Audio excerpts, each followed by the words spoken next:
السلام عليكم كلانتي wanaagsan meel kasto nagala socotaan ku soo dhawaada gudoomiyaha maxkamadda sare ee Soomaaliya oo la magacaabay isbahaysiga Sacuudiga uu hogaaminayo oo sheegay in weerar ku badan doonaan xudayda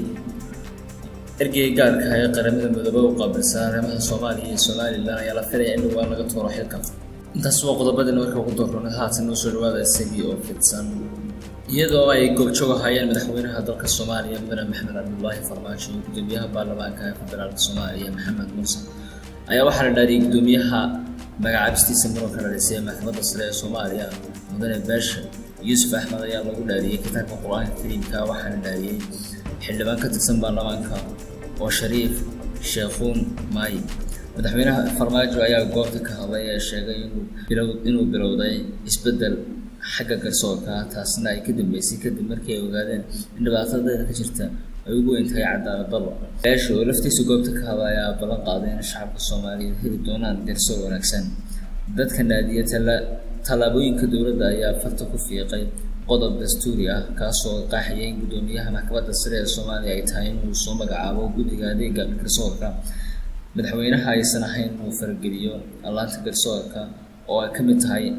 oo ay ka madax bannaan tahay fulinta gudoomiyaha baarlamaanka oo akhrinaya dastuurka balse maadaama uusan jirin guddigaas waxaa geesta kale waxa uu sheegay gudoomiyihii hore ee maxkamadda sare ee Soomaaliya Mudane Ibrahim Ila Suleymaan in aan xilka laga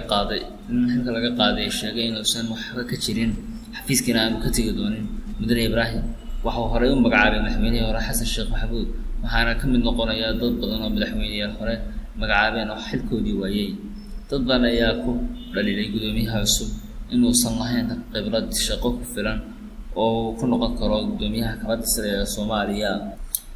geesta kale isbahaysiga Sacuudiga hogaaminayo oo doonaya inay gacanta ku dhigaan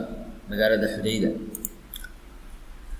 afhayeen u hadlay xulafadaasi oo la yaqaan Colonel Turki Al-Maliki muu caddeyn in qorshahan yahay in ay xulafadu ku doonayeen in ay magaalada ku qabsadaan iyo in kale ay bilaabeen howlgalka militariga ee dalkaasi ka socda waxa uu Turki shirayadu ku qabtay magaalada Riyadh u sheegay Xudayda inay haatan ciidamada xulafada ka howlgala goobtaasi ay inay u jiraan 20 kiiloomitir mas'uuliyiin ayaa horay wakaaladda wararka Reuters u sheegay in ciidamadaasi ku shaqeeyaan Xudayda laakiin aanay weli go'aansan in ay galaan goobaha rayidku degan yihiin dowladda Sacuudiga ayaa horay u sheegtay in ay xoutiyiintu badda cas ku weerareen markab nooca shidaalka qaada oo halkaasi marayay afhayeen u hadlay isbahaysiga hogaaminaya Sacuudiga oo muddo dagaal ah kula jiray xoutiyiinta Yemen ayaa sheegay in ay waxyeello gaadhay markabka balse uu halkaas ka sii sharaacday ciidamada ka Suudaan oo dhashay oo Yemen lagu laayay ee sidoo kale jira xoutiyiinta Yemen ayaa sheegay in ay bartilmaameedsadeen maraakiib ay leeyihiin isbahaysiga uu Sacuudiga hogaaminayo taas ay ku weerareen falkan ayaa dhacay iyadoo hay'adda qaramada midoobay ay ku howlan tahay shir dhaqaale lagu ururiyo duruufaha dadnimo ee dalkaasi ka jira Yemen xogayaha guud ee qaramada midoobay Mr Antonio ayaa ku baaqay in dib loo bilaabo wadahadallada nabadeed ee dalka Yemen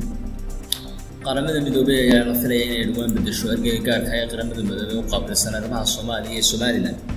warar xogaal ayaa sheegay in uu Danjire Keating ka tagayo bishii November sanadka shaqada uu hayo qaramada midoobay ergeyga gaarka ah ee wakiilka u yahay Soomaaliya iyo Somaliland